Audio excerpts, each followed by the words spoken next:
مولانا صاحب کے بیانات کے لیے مولانا صاحب کے آفیشیل چینل مولانا شہزاد آفیشیل کو سبسکرائب کریں۔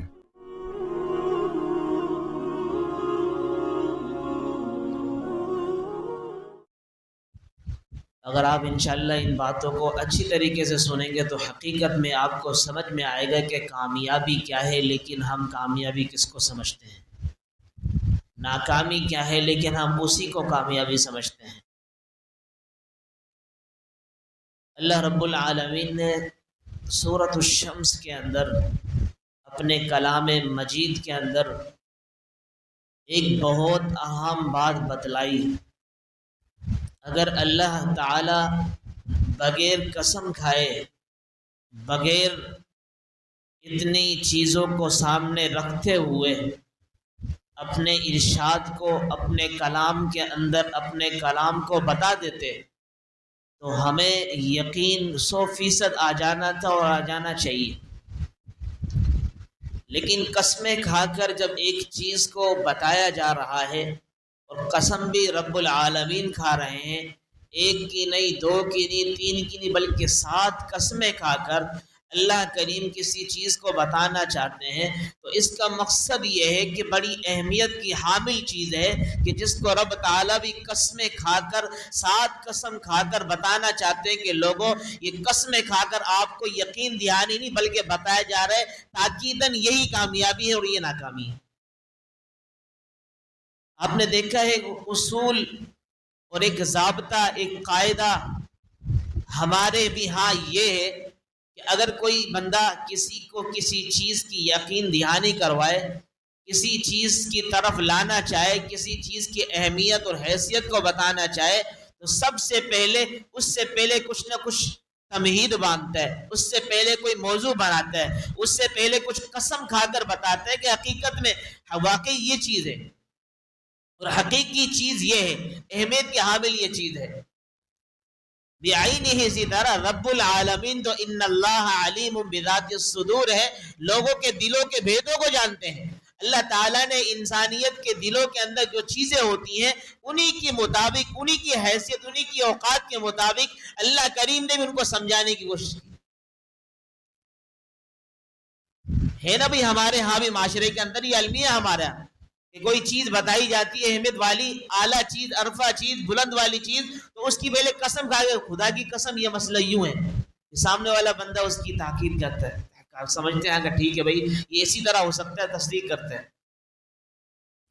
تو اللہ تبارک و تعالی بھی 7 قسمیں کھا رہے ہیں، فرمایا والشمس وضحاها، کہ اس سورج کی قسم اور اس کی روشنی کی قسم، والقمر اذا تلاها، چاند کی قسم اور پھر چاند جو آتا ہے سورج کے بعد اس کی قسم، والنہار اذا جلاها، اور دن کی قسم جبکہ وہ روشن ہو جائے، واللیل اذا یغشاها، اور رات کی قسم جبکہ وہ ساری کی ساری چیزوں کے اپنے اندر ڈھانپ لے، چھپا لے۔ آپ دیکھتے ہیں رات کی تاریکی ہوتی ہے تو دن کے اندر جو بھی چیزیں نظر آ رہی ہوتی ہیں ساری کی ساری ہماری نگاہوں سے، ہماری نظروں سے اوجھل ہو جاتی، تو رات کی تاریکی ان کو چھپا لیتی ہے۔ اللہ کریم اس کی قسم کھا رہے ہیں واللیل اذا یغشاها، کہ اس رات کی قسم کہ جب اپنے اندر ساری کی ساری چیزوں کو ڈھانپ لے، والسماء وما بناها، اور آسمان کی قسم جبکہ فرمایا کہ اللہ کریم نے اس کو بنایا اور اس کے اندر جو بھی چیزیں اس کی قسم، اس کی بلندی کی قسم، آسمان بلند ہوتا ہے تو اللہ کریم نے اس کی بلندی کی قسم کھائی ہے۔ والارض وما طحاها، اور زمین کی قسم اور اس کے بچھونے کی قسم، اس کے پھیل جانے کی قسم، ونفس وما سواها، اور نفس کی قسم، جان کی قسم، اور اللہ کریم نے اس کو برابر پیدا کیا، اس کی قسم، یہ ساری قسمیں کھائی اللہ نے۔ آپ ان 7 قسموں کے اوپر اگر غور کریں، اتنا وقت نہیں ہے، مختصراً آپ کو بتانے لگا ہوں کہ سورج کی قسم کیوں کھائی۔ سورج سے ہمیں روشنی ملتی ہے، بہت سارے فائدے ہوتے ہیں کہ اس کی بھی قسم، اس کی بھی قسم، زمین کی قسم، آسمان کی قسم، اس انسان کی قسم، سب کی قسمیں کھا کر کتنی اہمیت کی چیز بتانے لگے اللہ رب العالمین۔ فرمایا فَأَلْهَمَهَا فُجُورَهَا وَتَقْوَاهَا، ان تمام قسمیں کھا کر بتانے لگا ہوں کہ میں نے ہر ایک جاندار انسان کے اندر صلاحیت اور طاقت رکھ دی ہے گناہ کی اور نیکی کی. جب رکھ دیے تو فرمایا کیا ہوا؟ قد افلح من زکاہا. اب یاد رکھنا ان تمام قسموں کے بعد آپ کو بتانے لگا ہوں. ایک ہوتا ہے قسم، ایک ہوتا ہے جواب قسم. قسم کھائی جاتی ہے پہلے کسی چیز کو بتانے سے پہلے، پھر بعد میں وہ چیز بتائی جاتی ہے، اس کو کہتے ہیں جواب قسم. قسم کے جواب میں یہ چیز بتائی جا رہی ہے کہ قسمیں آپ کے سامنے میں نے اٹھائی ہیں، قسمیں کھائی ہیں، کھانے کے بعد آپ کو بتا رہا ہوں کہ کامیابی اصل کیا ہے. قد افلح من زکاہا، کہ کامیاب شخص تحقیق وہ ہے، بلا شبہ وہ بندہ شخص کامیاب ہو چکا ہے دنیا کے اندر اور آخرت کے اندر بھی، جس نے اپنے آپ کو گناہوں سے بچا لیے. وقد خاب من دساہا، اور فرمایا کہ ناکام اور نامراد وہ شخص ہو گیا جس نے اپنے آپ کو گناہوں کے دلدل میں پھنسا دیے. آپ اگر دیکھیں ہماری زبان سے نکل رہا ہے اور آپ کے کانوں کے اندر سماعتوں کے زیر آ رہا ہے، بالکل آسان جملہ ہے کہ یار اتنے سے چھوٹے سے جملے کے لیے اللہ نے اتنی قسمیں کھائی ہیں. کہ کامیاب ہو گیا وہ شخص جو اپنے آپ کو گناہوں سے بچا لے، اور ناکام ہو گیا وہ شخص جو اپنے آپ کو گناہوں میں پھنسا لے. ایک دیکھا جائے تو سرسری سی چھوٹی چیز بات لگ رہی ہے، لیکن بہت بڑی بات ہے، بہت اہمیت کی حامل چیز ہے. اللہ رب العالمین قسمیں کھا کر بتا رہے ہیں چیز کو. اور کامیاب خدا کی قسم وہی ہے جو بندہ اپنے آپ کو گناہوں سے بچائے، جو اپنے آپ کو گناہوں کے دلدل سے نہ روک سکے، وہ آدمی ناکام ہی ناکام ہے. آج آپ دیکھیں نا مسلمانوں کے ہاں اور کفار کے ہاں سب سے ترقی یافتہ ملک ہمیں کون سا نظر آتا ہے؟ بھئی جاپان. اس میں ساری کی ساری وہاں کی گاڑیاں زبردست ہیں، ساری کی ساری چیزیں. ہمارے ملک پاکستان میں 10 سال کے بعد چیزیں وہاں کی یہاں پر آتی ہیں. پہلے وہاں پر وجود ان کا ملتا ہے، اس کے بعد وہاں استعمال میں ہوتی ہے، پھر یہاں پر آتی ہے. ہر ایک چیز وہاں پر جاپان میں سہولت ہے، گاڑیاں وہ سب سے اعلیٰ ہیں. وہاں لوڈ شیڈنگ بجلی کی، گیس کی، پانی کی کچھ نہیں ہے. سڑکیں وہاں کی خوبصورت، ساری چیزیں ہیں، سب چیزیں ہیں وہاں پر. لیکن پھر بھی خودکشی وہاں پر کیوں ہے؟ پھر بھی لوگوں کو سکون کیوں نہیں ہے؟ اطمینان اور چین کیوں نہیں ہے؟ اللہ کی قسم ہم تو مسلمان ہیں، اللہ نے اس دین کی برکت سے، ان گناہوں کے دلدل سے ہم ہٹے ہوئے، ان کی وجہ سے اللہ رب العالمین نے ہماری زبردست طریقے سے نیند کے سکون اور راحت اور اطمینان اور چین رکھا ہے. وہ انگریز کفار ایسے ہیں کہ گولیاں کھا کر اگر تھک جاتے لیکن نیند نہیں آتی ہے. سکون کی نیند تو دور کی بات ہے، آنکھیں بند نہیں ہوتی ہے. کس وجہ سے؟ اس لیے کہ ان کے پاس سب کچھ ہے. دنیا کی کیا ایسی چیز جو ان کے پاس موجود نہیں ہے؟ ساری ضروریات کی چیزیں سب موجود ہیں، لیکن نہیں ہے تو اسلام نہیں ہے، نہیں ہے تو دین محمد، اس دین شریعت نہیں ہے. یہ نہیں ہے ان کے پاس. جب نہیں ہے تو کچھ بھی نہیں ہے. حقیقت آپ کو بتانے لگا ہوں، دنیا کے اندر بھی نا سب کچھ ہو، سب کچھ ہو آدمی کے پاس دنیا کے حوالے سے، دنیا کے ذرائع ابلاغ ساری چیزیں مل جائیں، لیکن سکون نہ ہو تو اس کے پاس کچھ بھی نہیں ہے. آدمی کے پاس بنگلے ہوں، کوٹھیاں ہوں، کاروبار ہو، گودام ہو، بیوی بچے ہوں، سب کچھ ہو، رشتہ دار ہو، عزیز و اقارب ہو، اس کے غلام ہو، نوکر چاکر ہوں، لیکن سکون نہیں ہے زندگی میں. کیا فائدہ ان تمام چیزوں کا؟ کیا فائدہ نوکر چاکر کا؟ کیا فائدہ بیوی بچوں کا؟ کیا فائدہ ان تمام تر جتنے گودام، دکانیں، کارخانے، کوٹھیاں؟ کیا ہے؟ سکون ہے تو خدا کی قسم مزہ ہی مزہ ہے. سکون ملتا ہے دین اسلام سے، سکون ملتا ہے گناہوں سے ہٹ کر زندگی گزارنے میں، سکون ملتا ہے اللہ کے رسول کے فرمان کے مطابق زندگی گزارنے میں، سکون ملتا ہے آدمی کو نمازوں کو پڑھ کر ان کے اہتمام کرنے میں، سکون ملتا ہے قرآن عظیم کی تلاوت کرنے میں، سکون ملتا ہے محبت چارگی کے ساتھ رہنے میں، سکون ملتا ہے والدین کے ساتھ فرما برداری کرنے میں، سکون ملتا ہے اپنے اولاد کو اس کار پر اور اس کاز پر کھڑا کرنے میں. ہم سکون، چین، اطمینان، راحت، آرام اس کو تلاش کرتے ہیں غیروں کے طریقوں پر، اغیار کے طریقوں پر، کفار کے طریقوں پر، انگریز کے طریقوں پر، حالانکہ کوئی کامیابی نہیں ہے. آپ کو حضرت یوسف علیہ السلام کا بطور مثال کے، بطور سمجھانے کے واقعہ سنانے لگا ہوں. آپ کو اس سے اندازہ ہوگا کہ اللہ کریم کس طرح سے اللہ کریم نے ان کو نوازا ہے. چھوٹے سے بچے ہیں، وہ 12 بھائی تھے، ایک ماں سے 2، ایک بنیامین اور حضرت یوسف علی نبینا و علیہ الصلوۃ والسلام، وہ ایک ماں سے یہ تھے، اور ایک ماں سے جو ان کے حضرت یعقوب علیہ الصلوۃ والسلام کی جو دوسری بیوی تھی، دوسری اہلیہ تھی، ان سے 10 بچے تھے، 10 بیٹے تھے۔ حضرت یوسف علیہ الصلوۃ والسلام سے ان کے والد محترم حضرت یعقوب علیہ الصلوۃ والسلام بہت محبت کیا کرتے تھے، چھوٹے تھے سب سے، بنیامین ان سے بھی چھوٹے تھے، لیکن یوسف علیہ الصلوۃ والسلام کو اللہ نے عجیب جمال دیا تھا، خوبصورتی اور حسین انداز میں اللہ نے نوازا تھا ان کو،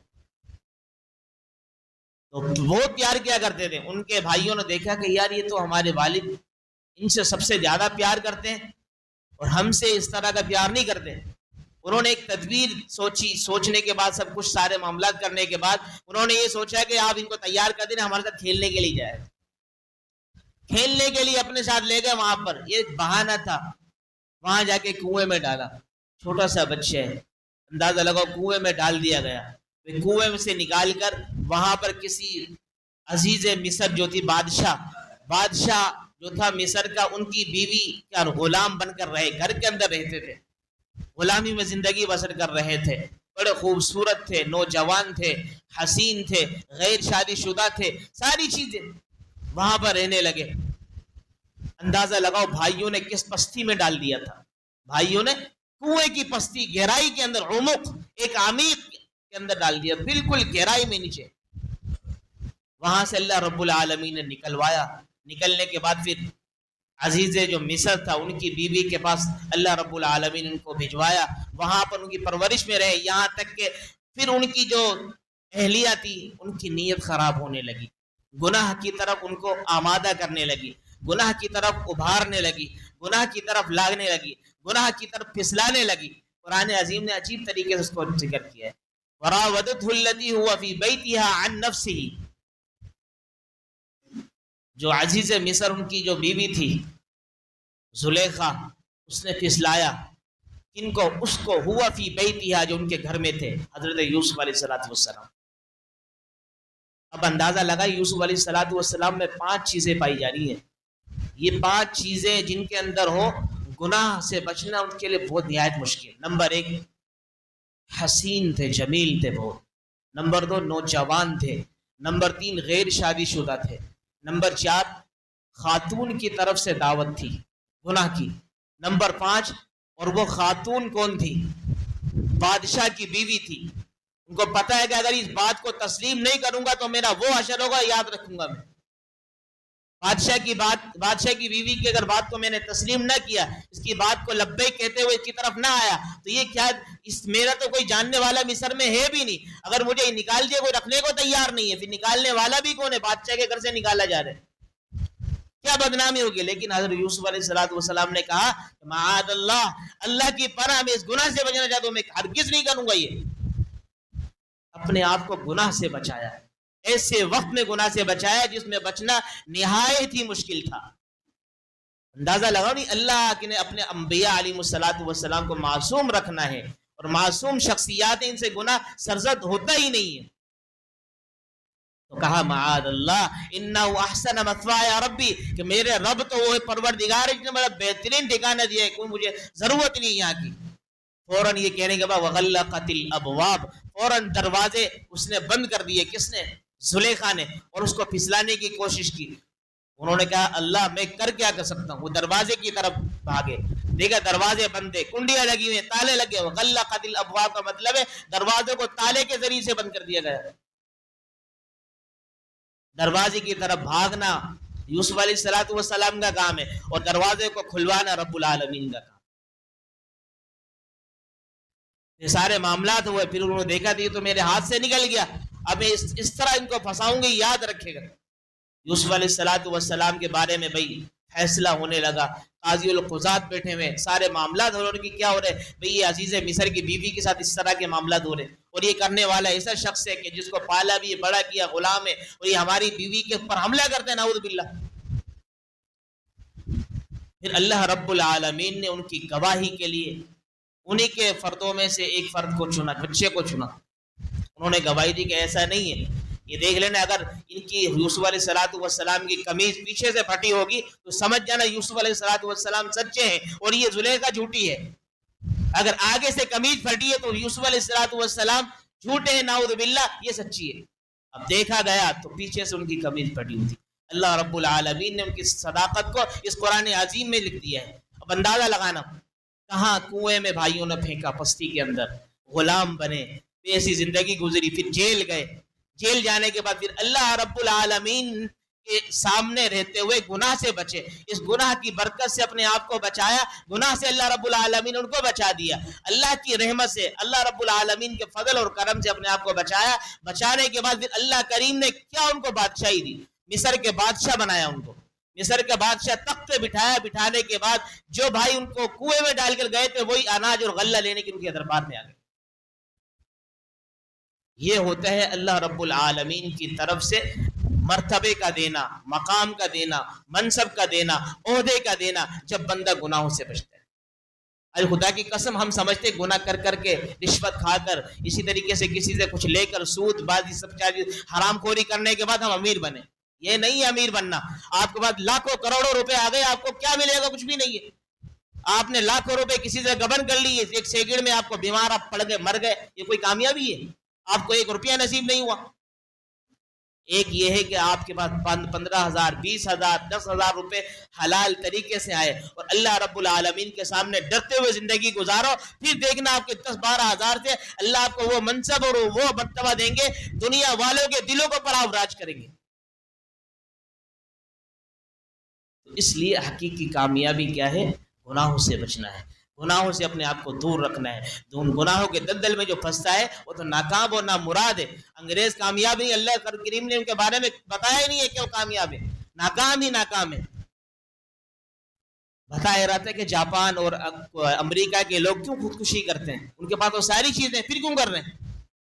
ایک مسلمان ہے، اس کے پاس ساری چیزیں نہیں. لوڈ شیڈنگ ملک پاکستان میں سب سے زیادہ مسلمانوں پر ہے، سب سے زیادہ مسلمان پھنسا ہوا ہے. شاید ایسا بھی وقت آ رہے کہ ایک وقت کھانے کو، لیکن وہ سکون سے سو رہے ہیں. سب کچھ ہے. آج یہاں تک ان کا معاشرہ بدل چکا ہے، کفار کا، انگریز کا، جاپان امریکہ والوں کا. وہ اپنے ایسی ذلت ان کے اوپر چھا گئی ہے، اپنی شناختی کارڈ کے اوپر اپنے والد کا نام نہیں لکھوا سکتے. پتہ ہی نہیں ہے والد کون ہے ہمارا. ماں سے پوچھو کہ ہمارے والد کون ہے، یہ بتانے کو تیار نہیں، معلوم ہی نہیں ہے. پتہ نہیں کتنے باپ ہیں ان کے. تو یہ اندازہ لگاؤ، یہ ہوتا ہے گناہ. یہ گناہ نہیں ہے.